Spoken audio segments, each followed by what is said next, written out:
Assalamu alaikum.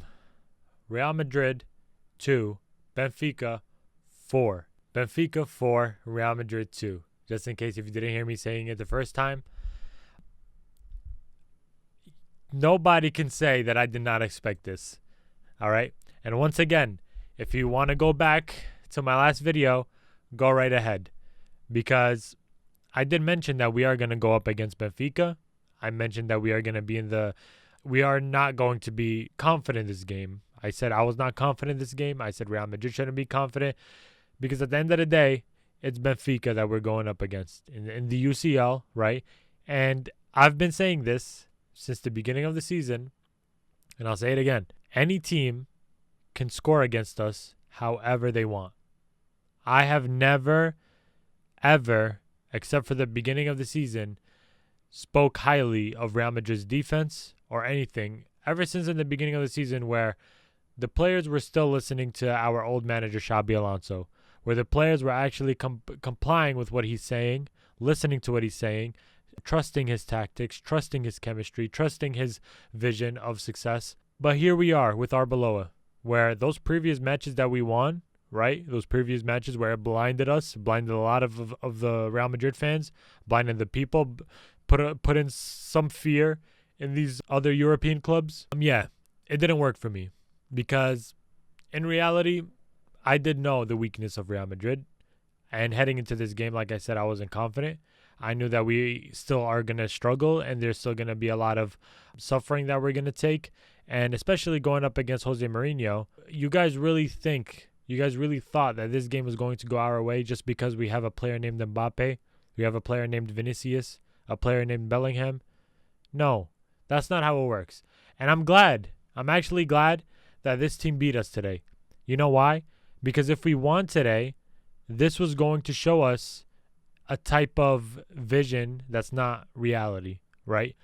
For example, going back to our success in the 23-24 season, where the trophies spoke to us and showed us this vision that was completely fake, because in reality, for those who watch football and look back at the tactics, there was no tactics present. And if you guys watch this game right here, there was no tactic present. And I got my list over here. For example, our defenders too high up. You can't tell me that's arbeloa ball.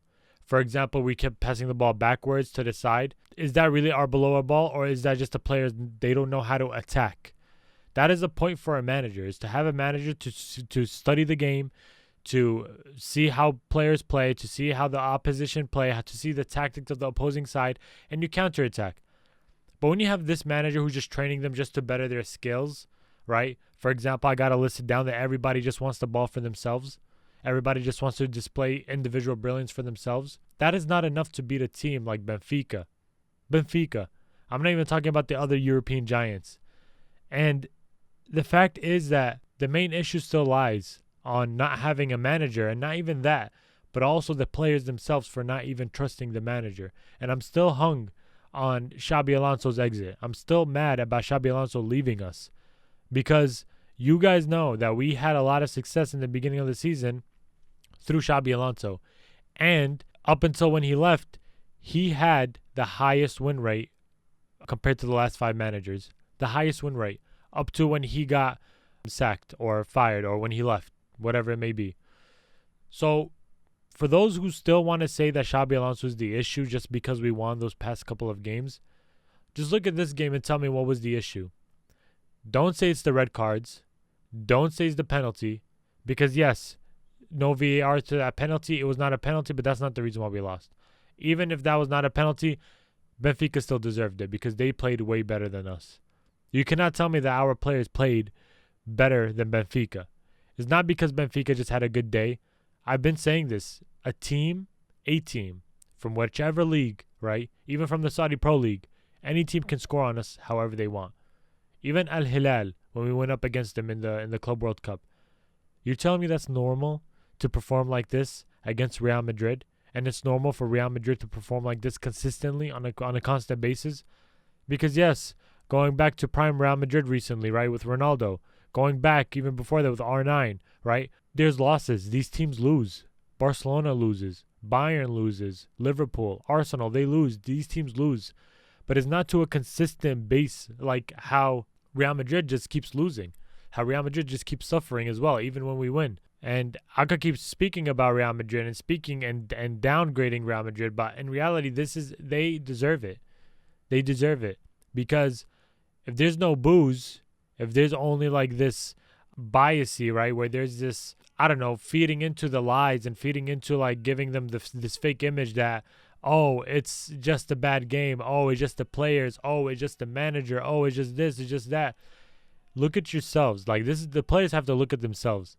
They really let go of Xabi Alonso, who was a great manager, right? Who trained with them, who was giving them examples. He was modeling for them. It comes from a winning team. He has a winning history, right? And then we just let him go, and we replace him with Arbeloa, right? Who Arbeloa doesn't even have that good of a record with the Castilla team. And you're here to tell me that he's ready to manage this team right here, the first team, Real Madrid first team?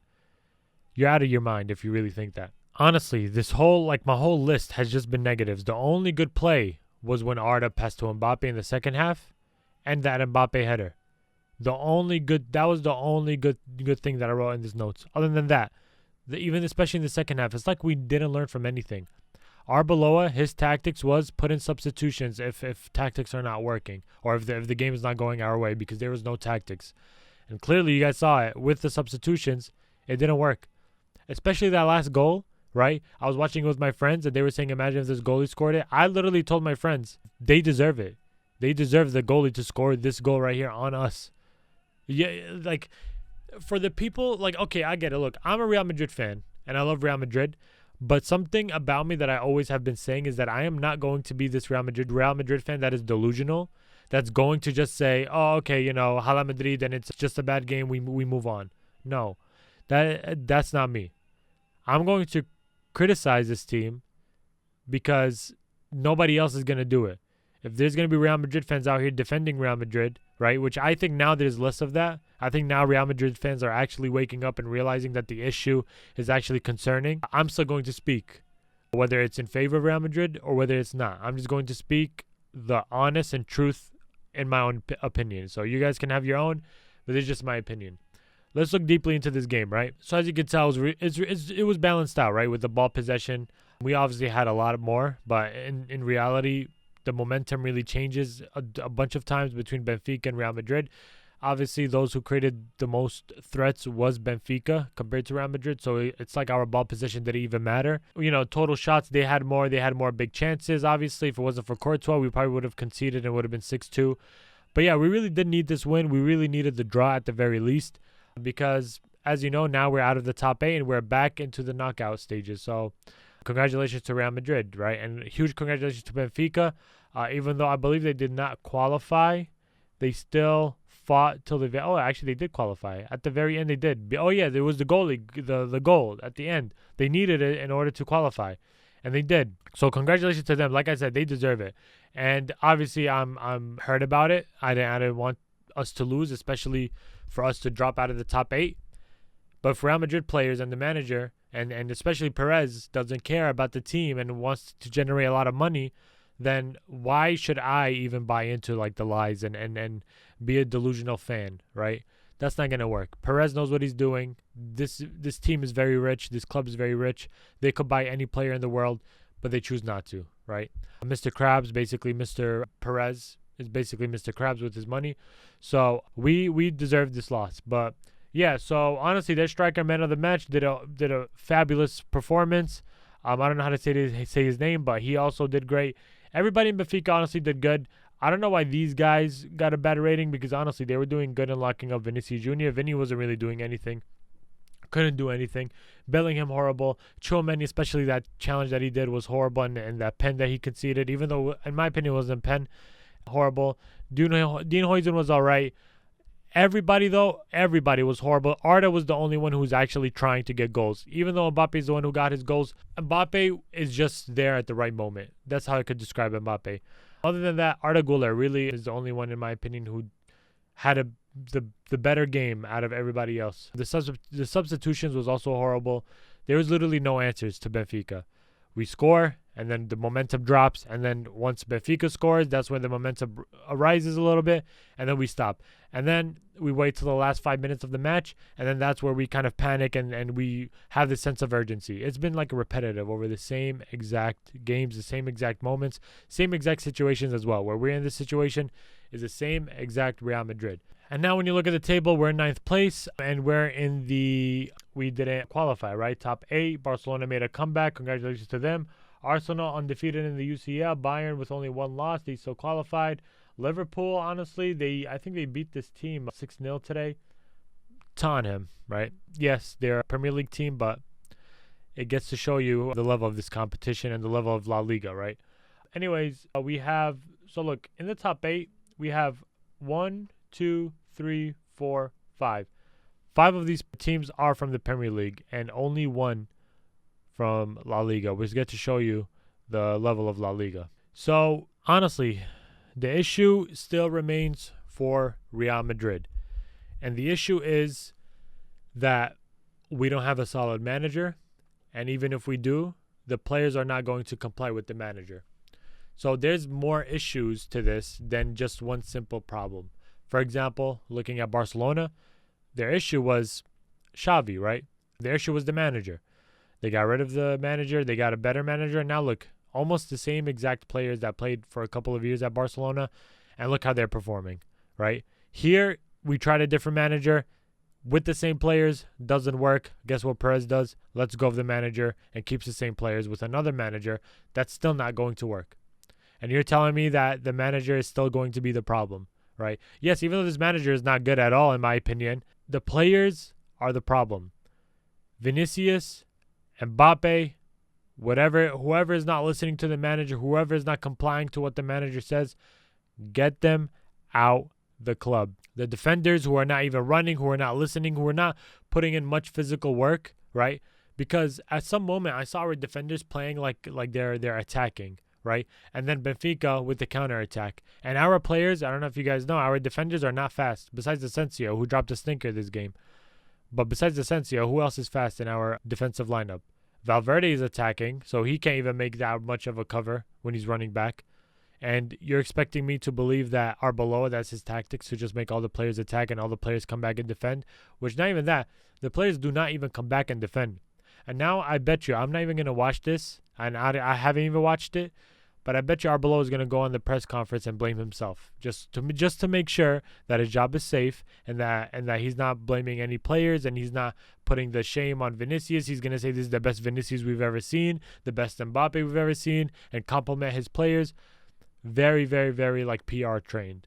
But nonetheless, literally this whole performance, 0 out of 10. Nobody caught my attention. Like I said, besides Arda Güler, if I had to pick one player, Courtois tried his best, but, even especially that last goal, what else can he do, right, Courtois?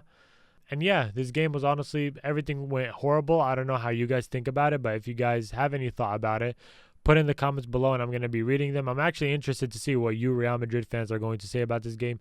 Anybody else as well, whoever is from a different fan base, put in the comments below. I want to know, whoever watched this game, what was your honest thoughts in this game? You guys heard me yap for about maybe 12 minutes, but in my own opinion, this performance probably in the top 5 worst performance in the last 2 seasons as of right now. So let me know what you guys think. Thank you so much for everybody who's been watching and coming back and liking the video and also commenting. I know who you are. Thank you very much. I really appreciate it from the bottom of my heart. But if you're new, or if you keep coming back to my videos and watch them even from the shorts, make sure that you do subscribe. It's for free. And we're trying to hit 300 subscribers, and we're almost halfway there. But thank you very much for those who do come back and subscribe and watch and like and share. Thank you very much. And until then, when we get a new manager and a couple of players are going to change their ways, salam alaikum.